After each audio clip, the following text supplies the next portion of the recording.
রাসায়নিকের পরিমাণ এত পরিমাণে আমরা বৃদ্ধি করছি, মাটি এখন পাথরে রূপান্তর হচ্ছে। এই মাটি যদি আমার সুস্থ না থাকে, মাটি হচ্ছে মা, মা যদি সুস্থ না থাকে তাহলে সন্তান কিন্তু সুস্থ হবে। কিছু খাওয়ার পরে যে বিষটা বের হয় ওইটা হচ্ছে মূর্ছা। আমরা যখন চিন্তা করি যে আমরা উদ্যোক্তা হবো, কিছু করবো, নিজের মতো কিছু নিজে করবো, সেটা কিন্তু ফ্যামিলি থেকেও কেউ মেনে নেয় না, আত্মীয় স্বজনে কেউ মেনে নেয় না, সমাজও মেনে নেয় না। আমিও কিছুদিন আগে প্রায় 1,20,000 টাকার কিছু নষ্ট হয়েছে।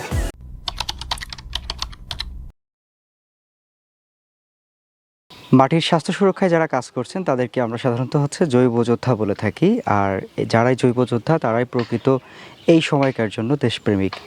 দর্শক, আপনারা হয়তো জানেন যে দিন দিন কৃষিকাজ এত পরিমাণে বাড়ছে এবং আধুনিকতার ছোঁয়া এত পরিমাণে আসছে কৃষিতে, যাতে করে আমরা রাসায়নিকের ব্যবহার এত বেশি পরিমাণে করছি যে মাটির স্বাস্থ্য ঠিক থাকছে কিনা সেই বিষয়টা আমরা কখনো চিন্তাও করি না। সেই জায়গা থেকে চুয়াডাঙ্গা জেলার জীবননগর উপজেলার নিধিকুণ্ডু গ্রামের পাটোয়ারি অর্গানিক এগ্রো ফার্মের ওনার রাজু পাটোয়ারি ভাই, তিনি কিন্তু কাজ করে যাচ্ছেন এই মাটির স্বাস্থ্য সুরক্ষায়। তিনি তার বাড়ির আঙিনাতে দারুণ সুন্দর একটি অর্গানিক ফার্ম তৈরি করেছেন, যেখানে তিনি একেবারে মাটির জন্য সবচেয়ে উপযোগী যে জৈব সার অর্থাৎ ভার্মি কম্পোস্ট বা কেঁচো সার উৎপাদন করছেন। আজকে আমরা এই ফার্ম ঘুরবো এবং দেখব যে তিনি কী কী উপায়ে এই কেঁচো সার উৎপাদন করে থাকেন, তার কেঁচোর কীরকম মান, তার সারের কীরকম মান, এবং তিনি কী কী উপায়ে এই সারগুলো সারা দেশে সরবরাহ করছেন সে বিষয়ে একটি পূর্ণাঙ্গ তথ্যচিত্র উপস্থাপনের চেষ্টা করব উদ্যোক্তার খোঁজের ক্যামেরায়। আশা করছি পুরো সংযোগের সঙ্গে থাকবেন এবং উপভোগ করবেন আজকের দারুণ তথ্যচিত্র। চলুন শুরু করা যাক।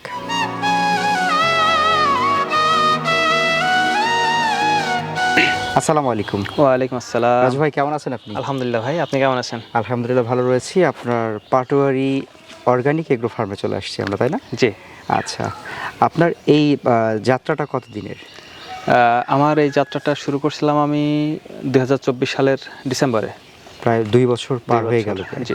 আচ্ছা, তো এই যে অর্গানিক যেভাবে আপনি জৈব সারটা তৈরি করছেন, বা যেটাকে আমরা বলি মাটির স্বাস্থ্য সুরক্ষায় যারা জৈব উৎপাদন, জৈব যোদ্ধা, জি, এই যে সিস্টেমটাতে ঢোকা কিভাবে, সেটা একটু যদি আমাদেরকে বলতেন। আসলে আমি মূলত একজন কৃষক, তো আমার নিজেরই চাষ আছে। প্রথমত আমি চিন্তা করলাম যে আসলে আমাদের মানে চুয়াডাঙ্গাতে কিছুদিন আগে হয়তো একটা বিষয় জানেন কিনা জানি না, কিছুদিন আগে মেহেরপুর এবং চুয়াডাঙ্গার একটা মাটির রিপোর্ট বের হয়েছিল, সম্ভবত 50টা বা 60টা এরকম রিপোর্ট করছিল কৃষি অফিস।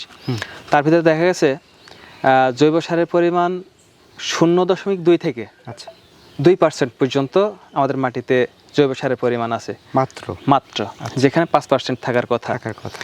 আর আমাদের রাসায়নিকের পরিমাণ এত পরিমাণে আমরা বৃদ্ধি করছি, তাতে করে দেখা যাচ্ছে মাটি এখন পাথরে রূপান্তর হচ্ছে দিন দিন। তখন এই সংকট তো আমাদের কাটাইতে হবে। আর এই মাটি যদি আমার সুস্থ না থাকে, মাটি হচ্ছে মা, মা যদি সুস্থ না থাকে তাহলে সন্তান কিন্তু সুস্থ হবে না, কখনোই হবে না। সুতরাং আমাদের জৈব কোনো বিকল্প নেই।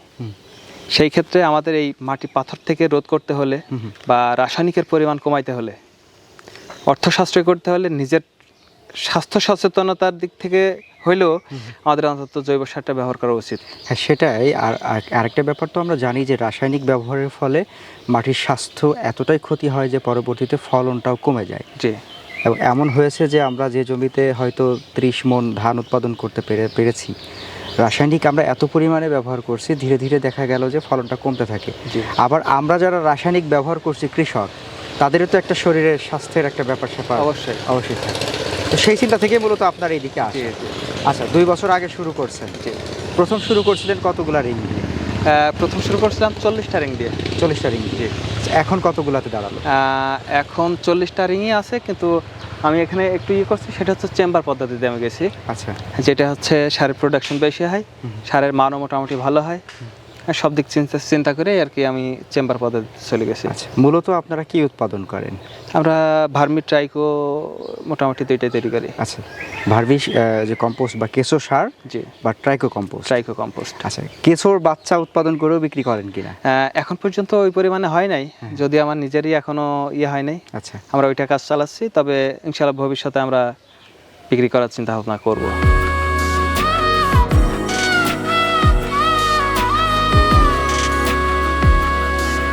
ভাই, আপনারা এই সারটা উৎপাদন করেন কি প্রসেসে, সিস্টেমটা কি? আমরা মূলত ভার্মি কম্পোস্ট, যেটা কেঁচো সার, ওইটার ক্ষেত্রে আমরা ফার্ম থেকে গোবর আনি বা আমাদের নিজস্ব ফার্ম আছে, সেখানে কিছু গোবর হয়। আচ্ছা, মানে সব নিজের ফার্মের গোবর দিয়ে হয় না আর কি, আমাদের বাইরে এত থেকে কিছু চাহিদা আনতে তো হয়। আসলে পূরণ করা সম্ভব তো না। সেক্ষেত্রে আমরা ওই গোবরটা আনার পরে 15 দিন পর্যন্ত আর কি রেস্টে রাখি। রাখার পরে ওইটার যে অ্যামোনিয়াম গ্যাস আছে, গ্যাসটা উঠে যায়, আচ্ছা, গ্যাস ফ্রি হয়ে যায়। তারপরে আমরা হচ্ছে এই যে রিংয়ে অথবা আমরা চেম্বারে দেই, দেওয়ার পরে কেঁচোর খাওয়ার উপযোগী হয় আর কি। আচ্ছা, তার সেটা মানে খায় আমরা ভালো। প্রথম দিকে বুঝলাম যে একদম কাঁচা গোবর দেওয়া যাবে না, গোবরটা না, ওটা 15 দিন বা decompost 20 করে দিন নিতে হবে। ডিকম্পোস্ট করে নিতে হবে, যাতে জি। ওই গ্যাসটা না থাকে। জি আচ্ছা, এরপরে ওইটা আমরা যখন রিংয়ে দিব বা চেম্বারে দিব, তখন হচ্ছে কেঁচোর জন্য উপযোগী হবে। জি। এবার কেঁচো দিতে হবে নাকি? তারপরে আমরা হচ্ছে চেম্বারে দেওয়ার সাথে সাথে গোবরের সাথে দেখা যাচ্ছে আমাদের পাশে হচ্ছে নদী আছে, নদী থেকে কিছু কচুরি পানা আনলাম। আচ্ছা আচ্ছা আচ্ছা। তারপরে কিছু কলা গাছ আছে, যেটাতে প্রচুর পরিমাণে হচ্ছে আপনার পটাশিয়াম থাকে। হ্যাঁ, আমরা কলা গাছ এবং হচ্ছে কচুরি পানা দিয়ে মিক্সড করে দিই। ওটা কি কুচি করে দিতে হয় নাকি? একটু আস্তেই? কুচি করে দিলেও ভালো হয় আর ভালো কি, হয়, আচ্ছা। কম্পোস্ট হতে ভালো হয়। আচ্ছা আচ্ছা। তো ওইটা আবার কিছুদিন রাখি আমরা, একটু উল্টায় পাল্টায় দিলাম, দেওয়ার পরে মিক্সড হয়ে গেল। তারপরে হচ্ছে আমরা 1 সপ্তাহ মতো পরে কেঁচো ছেড়ে দিই। আচ্ছা, কেঁচোর পরিমাণটা কিরকম দিতে হয়? কেঁচোর পরিমাণ এখানে যদি রিংয়ের দেখি আমি, তাহলে রিং প্রতি দেখা যাচ্ছে অ্যাভারেজ 1.5 কেজি 1 কেজি এরকম, 1 থেকে 1.5 কেজির ভিতরে আর কি, 1 থেকে 1.5 কেজির ভিতরে একটা রিংয়ে। এক একটা রিংয়ে। আচ্ছা, সেক্ষেত্রে তাহলে প্রোডাকশনটা তাড়াতাড়ি হয় আর কি। আচ্ছা, সেক্ষেত্রে আপনার এই রিংয়ে গোবরের পরিমাণটা কিরকম থাকবে? গোবরের পরিমাণ থাকে 60 থেকে 70 কেজি। 60 থেকে 70 কেজি 70 থাকে এক কেজি, একটা জি। রিংয়ে। 60 থেকে 70 কেজির জন্য 1 কেজি হচ্ছে আপনার কেঁচো যাবে। জি। আচ্ছা, তারপর? তারপরে ওইটা আমাদের 1 সপ্তাহ বা 10 দিন এরকম পরে আমরা হচ্ছে একটু উল্টায় দিই আর কি, যাতে হচ্ছে গ্যাসটা না থাকে। আরও যদি গ্যাস তৈরি হতে পারে হয়তো অনেক সময়, বা সব জায়গায় তো আর কিছু খায় না, আমরা একটু উল্টায় পাল্টায় দিলে দেখা যাচ্ছে সব জায়গায় আবার নতুন করে খাইলে যখন সার রেডি হয়ে যায়, তারপরে হচ্ছে আমরা উপর থেকে নেওয়া শুরু করি। আচ্ছা, নিলে নিচে যে কিছুটা অবশিষ্ট থাকে ওইখানে কিছু সব চলে যায়, পরে আমরা হচ্ছে উপর থেকে নেওয়ার পরে আবার ওর ভিতরে দিয়ে দিই। আচ্ছা, এটা কতদিন পরে? এটা 20 থেকে 25 দিনের ভিতরে হয়ে যায়। মানে আপনি আজকে ডিকম্পোস্ট করা যে গোবরটা, জি, কারণ ওটা নিয়ে এসে ওটার সাথে আপনি কচুরিপানা বা কলা গাছ মিশানোর পরে জি যে কেঁচোটা দিলেন, জি এই দিন থেকে 20 থেকে 25 দিন পরে আপনি ওই সার উঠাতে পারবেন। সার উঠাতে পারবো। আচ্ছা, এই সারটা মূলত আসলে কি? এই যে গোবরের মধ্যে কেঁচো দিচ্ছেন, জি, আসলে আপনি কি ওই গোবরটাই তুলছেন নাকি অন্য কোনো কিছু? হ্যাঁ ওইটাই ওইটাই ডিকম্পোস্ট হয়ে যাচ্ছে আর কি। আচ্ছা, প্লাস হচ্ছে কেঁচো খাওয়ার পরে যে বিষ্ঠা বের হয়, হুম। ওইটা হচ্ছে মূল সার। এই যে 60 কেজি আপনি হচ্ছে গোবর বা আপনার কাঁচামালটা যেটা দিলেন, এরপরে আপনি যখন 20 থেকে 25 দিন পরে তুলছেন, তখন ওখান থেকে কত কেজি তোলা যায়? ওইখান থেকে 20 থেকে 25 কেজি উঠানো যায়, আর কিছু হয়তো অবশিষ্ট অংশ থাকে, সেটা আবার ওইখানে থেকে যায়। আবার নতুন করে দিলেন, আবার ওইটা হয়ে যাবে। আচ্ছা, তার মানে মোটামুটি আমরা কত 50%-এর মতো উঠাতে পারি প্রত্যেকবার? জি জি হ্যাঁ, জি। আচ্ছা, এই সময়টা হচ্ছে 1 মাসের একটা সময়। জি, 1 মাসের সময় ধরা যায় আর কি, 20 থেকে 25 দিন লাগে অবশ্য। আচ্ছা, আপনাদের এই কেশর কোন প্রজাতির? কেশর জাতের নাম? এটা হচ্ছে সম্ভবত অস্ট্রেলিয়ান একটা ভ্যারাইটি। আচ্ছা, অস্ট্রেলিয়ান, আর একটা হচ্ছে আফ্রিকান একটা ভ্যারাইটি আছে। আমাদের সচরাচর যে কেঁচো আমরা দেখে থাকি বাড়ির আঙিনাতে বা কলা গাছের মধ্যে বা একটু স্যাঁতসেঁতে জায়গায়, ওই কেঁচোগুলো দিয়ে কি আসলে সার উৎপাদন সম্ভব? সার উৎপাদন সম্ভব, তবে ওইটার প্রোডাকশন খুবই কম হবে। মানে একবারে সামান্য পরিমাণে হয়। মানে অনেকটা হচ্ছে আমাদের হচ্ছে খায় কম, আর এটা হচ্ছে বেসিক্যালি এই সারের জন্যই মনে হয় তৈরি, মানে এরকম একটা অবস্থা। জি। আচ্ছা, এটার হচ্ছে আরেকটা গুণ আছে, এই যে রোদের ভিতরে দেখছেন, এটাই রোদের ভিতরেও টিকে থাকতে পারে। আচ্ছা আচ্ছা, রোদ সহনশীল। মানে এই যাত্রা চাইলে হচ্ছে আপনি ছায়াযুক্ত জায়গাতেও রাখতে পারছেন, আবার রোদে হলেও সমস্যা নেই। তবে রোদে হলেও প্রোডাকশনটা একটু কম আসে, আর বংশবৃদ্ধিতে একটু সমস্যা হয়। আচ্ছা, যদি ছায়াযুক্ত জায়গা হয় তাহলে আর একটু ভালো হয়। আপনি যে খোলা জায়গাতে রেখেছেন, আমরা জানি যে সামনে কিন্তু বর্ষাকাল আসছে, জি। বৃষ্টি বাদলায় আসলে কোনো সমস্যা হয় কি এখানে? এখানে আপাতত সমস্যা নাই, যেহেতু আমার শেডের কাজ অলরেডি চলছে, এই যে কাজ চলছে এখনো, এটা আমরা খুব শীঘ্রই আর কি করে ফেলবো, বৃষ্টি হওয়ার আগেই আশা করি। মানে এর একটা শেডের মধ্যে এটা চলে আসবে। জি।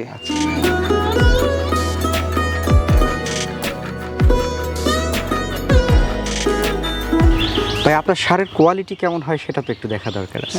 অবশ্যই। এই যে আমাদের সার হচ্ছে, এটা হচ্ছে ভার্মি। আচ্ছা আচ্ছা, এটা হচ্ছে ভার্মি কম্পোস্ট। জি জি, কেঁচো সার। জি, বেশ ঝুরঝুরে সার। হ্যাঁ, এই যে বাহ, অসাধারণ। একেবারে মানে মানে তেমন নির্ভেজাল একবারে তেমন 100% অথেন্টিক। হ্যাঁ, তেমন কোনো ভেজা না। না না, একবার ময়েশ্চার 20-এর উপরে হবে না, হয়তো 18 থেকে 20। 18 থেকে 20 না? তো এতটুকু ময়েশ্চার না থাকলে এই যে হচ্ছে আপনার কেঁচোর যে বিষটা বলে আর কি, বা কেঁচোর সাথে একটা জেলি মতো বের হয়, ওইটাই হচ্ছে মূল উপাদান আচ্ছা কেঁচোর সারের। আচ্ছা আচ্ছা তো ওইটা যদি শুকায় যায় তাহলে হচ্ছে আপনার এই সারে আর কাজ করবে না। আচ্ছা, তাহলে আমরা বুঝলাম যে আসলে আপনার সারের কোয়ালিটিটাও বেশ হাই কোয়ালিটি। জি। আচ্ছা, এই সারগুলো সাধারণত আপনারা কোন কোন ক্ষেতে ব্যবহার করতে বলেন? এটা যে কোনো সবজিতে বা যে কোনো ফল গাছে ব্যবহার করা যায়, ছাদ বাগানে ব্যবহার করা যায়। আচ্ছা মানে জৈব সারের কোনো বিকল্প নাই। আপনার গাছ যদি গাছ হয়ে থাকে তাহলে সেটার ভিতরে ব্যবহার করা যাবে, যে কোনো গাছ? যে কোনো গাছ। আচ্ছা, তার মানে ছাদ বাগান বলেন, মাঠ বাগান বলেন, আঙিনা কৃষি বলেন, সব জায়গাতে। জি। আচ্ছা, বেশিরভাগ ক্ষেত্রে তো আপনার বোধহয় ড্রাগন বা হ্যাঁ, কমলা ড্রাগন, বাটাতে বেশি। পেয়ারা, মালটা, আচ্ছা আচ্ছা কমলা, আচ্ছা এগুলোর ভিতরে মোটামুটি ব্যবহার হয়। আর আপনার এই যে মাঠ কৃষি যেগুলো আছে, যেমন হচ্ছে সবজি চাষ, বেগুন আছে, গাজর আছে, করলা, ভুট্টা, চিচিঙ্গা, মানে মোটামুটি সব ধরনের সবজির ভিতরে আপনি ব্যবহার করতে পারবেন। আচ্ছা, আপনার এই সার ব্যবহারের ফলে আমাদের কি কি উপকার হতে পারে, উপকারিতাটা একটু বলেন। এটা মূলত হচ্ছে ভার্মি, মূলত আপনার ভিটামিন জাতীয় বা হচ্ছে এই ধরনের যে উপাদানগুলো আছে, মানে শক্তি যোগায় এক কথায়। আচ্ছা আচ্ছা ওইটার জন্য ভার্মি খুবই ভালো কাজ করে। আচ্ছা আর ট্রাইকো হচ্ছে আপনার পচনশীল যে ইয়েগুলো আছে, হয়তো শিকড় পচা থাকতে পারে বা হচ্ছে উপরে পচা লাগতে পারে, বিভিন্ন ধরনের রোগ, যেটা মানে ছত্রাকজনিত রোগ হতে পারে, বা মানে ছত্রাকের মূল এই হচ্ছে ছত্রাক। যেহেতু এটার ভিতরে ট্রাইকোডার্মা দেওয়া আছে, সেই ক্ষেত্রে ওই আপনার পচন রোধে খুব ভালো কাজ করে। আচ্ছা, আপনাদের এই প্রোডাক্টগুলো আপনারা সারা দেশে কি সরবরাহ করেন? জি জি। কিভাবে? এটা অনলাইনে যদি অর্ডার হয় তাহলে আমরা হচ্ছে কুরিয়ারের মাধ্যমে পৌঁছাই দিই। আচ্ছা, আপনার এই ফার্ম থেকে আপনার মাসিক উৎপাদনটা আসলে কীরকম হয়? এটা এখন এই নতুন শেডের পরে আমার মোটামুটি মাসে 16 থেকে 17 টনের মতো আসে। আচ্ছা, 16 থেকে 17 টন শুধুমাত্র সার? জি। আর যদি কিছুর বাচ্চা উৎপাদন হয় সেটা তো আলাদা ব্যাপার। আলাদা, সেটা তো আছেই। আর ট্রাইকো মোটামুটি সবে শুরু হয়েছে। আচ্ছা, সেই হিসাবে কি বলা যায় যে একটা ছোটোখাটো চাকরির মতো ইনকাম করা সম্ভব কিনা? এরকম? অবশ্যই অবশ্যই। আচ্ছা, তার সাথে ভালো হয় ইনশাআল্লাহ। এখন আপনার প্রজেক্ট ঘুরে, আপনার ফার্ম ঘুরে তো আমাদের ভালো লাগলো। আচ্ছা, আমাদের দর্শকরা যারা দেখছেন আজকে এই পর্বটা, হয়তো আপনার মতো মাটির চিন্তা করে, মাটি, স্বাস্থ্য সুরক্ষা, এইগুলো চিন্তা করে হয়তো অনেকেই চাইতে পারেন যে আমিও হচ্ছে ভার্মি উৎপাদন করব। সেক্ষেত্রে তাদের ব্যাপারে আপনারা কতটুকু সহযোগিতা? তাদের ব্যাপারে আমি যতটুকু জানি ইনশাআল্লাহ সর্বোচ্চ চেষ্টা করব আচ্ছা, তাদেরকে সেই পরামর্শ দেওয়ার। আচ্ছা, সর্বশেষ আমাদের কৃষকদের জন্য, দেশবাসীর উদ্দেশ্যে আপনার এই ভার্মি কম্পোস্ট বা কেঁচো সার কিংবা ট্রাইকো কম্পোস্ট, এগুলো নিয়ে কিছু বলবেন সর্বশেষ? উদ্যোক্তাদের অনেক সমস্যা, যেটা আমি মানে সহজে বুঝি। আমরা চাকরি করতে 20 লাখ টাকা দেওয়ার সমস্যা নেই, কিন্তু আমরা যখন চিন্তা করি যে আমরা উদ্যোক্তা হব, কিছু করব, নিজের মতো কিছু নিজে করব, সেটা কিন্তু ফ্যামিলি থেকেও কেউ মেনে নেয় না, আত্মীয় স্বজনে কেউ মেনে নেয় না, সমাজও মেনে নেয় না। আমরা শিক্ষিত হব, চাকরি করব, এটাই হচ্ছে আমাদের কাজ। মানে এই টেন্ডেন্সি হচ্ছে আমাদের মাথায় ঢুকে গেছে। কিন্তু আমাদের যে উদ্যোক্তা হইতে হবে, এরকম কিন্তু আমাদের ভিতরে এখন নাই। অতএব এখানে অনেক একটা সমস্যা। আমি আমার ফ্যামিলি থেকে সাপোর্ট পাইনি এখন পর্যন্ত। আচ্ছা, এটা যতটুকু করছি নিজের থেকে করছি। তো ফ্যামিলি থেকে বলছিল চাকরি করো অথবা বিদেশ যাও, টাকা যা লাগে আমি দিচ্ছি। কিন্তু আমার তো চিন্তা ভাবনা যে আমি বিদেশেও যাব না, আর চাকরি বাকরিও করবো না, নিজে কিছু করি। নিজের একটা আইডেন্টিটি থাকবে, সেটাই, যে আসলে আমার একটা কিছু আছে, আমার একটা পরিচয় আছে আর কি, নিজের মতো একটা ব্যবসা আছে। জি, সেই সূত্রেই আর কি করা। তবে প্রথমেই বড় ধরনের ঝুঁকি না নেওয়াই ভালো। শেখার অনেক কিছু আছে, ব্যবসা মানে শেখা, সব কিছুই। এটা ছোট পরিসরে শুরু করে আগে শিখতে হবে। আচ্ছা, কারণ এটা অনেক একটা রিস্কি জিনিস। আপনার এই যে কেঁচো, আমিও কিছুদিন আগে প্রায় 1,20,000 টাকার কেঁচো নষ্ট হয়েছে। আচ্ছা, পরে সেটা আবার রিকভারি করছি বা অন্য জায়গা থেকে কিনে নিয়ে আসছি, সেটা মেকআপ করছি। তো এখন মোটামুটি আলহামদুলিল্লাহ ভালো। কিন্তু এই যে এই ঝুঁকির তো রিস্ক নিতে হবে। সেটাই। তবে আপনার কি মনে হয় যে আসলে ভার্মি কম্পোস্ট উৎপাদন করে একজন স্বাবলম্বী উদ্যোক্তা হয়ে ওঠা সম্ভব? অবশ্যই সম্ভব। বাংলাদেশে আপনি জানেন কিনা প্রায় 24 লক্ষ মেট্রিক টন সম্ভবত চাহিদা আছে। তো তো তার ভিতরে আমরা 15,000 মেট্রিক টন মানে হয় সম্ভবত উৎপাদন করতে পারি। মানে অনেক আকাশ পাতাল তফাৎ নাই চাহিদা এবং উৎপাদনের। তো দর্শক, আজকে আমরা কথা বলছিলাম হচ্ছে আমাদের আমির হামজা রাজু পাটোয়ারি ভাই, তাই তো? জি। হ্যাঁ, আমরা এই মুহূর্তে রয়েছি, আমাদের অবস্থান হচ্ছে চুয়াডাঙ্গা জেলার জীবননগর উপজেলার আন্দুলবাড়িয়া ইউনিয়নের নিধিকুণ্ড গ্রাম। আমরা রয়েছি হচ্ছে পাটোয়ারি অর্গানিক এগ্রো ফার্মে। জি। তো রাজু ভাই যেটা বললেন, আমরাও তার সাথে একমত হব যে আমাদের যে পরিমাণ জৈব সারের বা ভার্মি কম্পোস্টের যে পরিমাণ আমাদের হচ্ছে চাহিদা রয়েছে, তার কিছুটা অংশ হচ্ছে আমরা উৎপাদন করে থাকি, বাকিটা আমরা রাসায়নিকের উপরেই নির্ভর হয়ে যায়। তো সেই জায়গা থেকে যারা উদ্যোগী হতে চান, যারা উদ্যোগ নিয়ে এরকম হচ্ছে রাজু ভাইয়ের মতো নিজের প্রচেষ্টায় ফার্ম করতে চান, তারা চাইলে হচ্ছে স্ক্রিনে নাম্বার দেওয়া আছে, রাজু ভাইয়ের সাথে কথা বলতে পারেন। তার প্রজেক্টে ঘুরে এখানে কি কি প্রসেসে উনি করছেন আমরা যথেষ্ট দেখানোর চেষ্টা করেছি। এর বাইরেও আপনি সরজমিনে আসলে আপনার একটা জ্ঞান লাভ করতে পারবেন, ধারণা জন্মাবে। এভাবে করে আপনিও রাজু ভাইয়ের মতো একজন উদ্যোক্তা হতে পারেন। ভাইজান, আপনার জন্য দোয়া এবং শুভকামনা থাকবে। ভবিষ্যতে আপনি আরও বড় কিছু করেন এবং আপনার প্রজেক্ট আরও বেশি সুদূর প্রসারী হোক, সেরকম একটু শুভকামনা থাকবে। ভালো থাকবেন। আসসালামু আলাইকুম। ওয়ালাইকুম আসসালাম।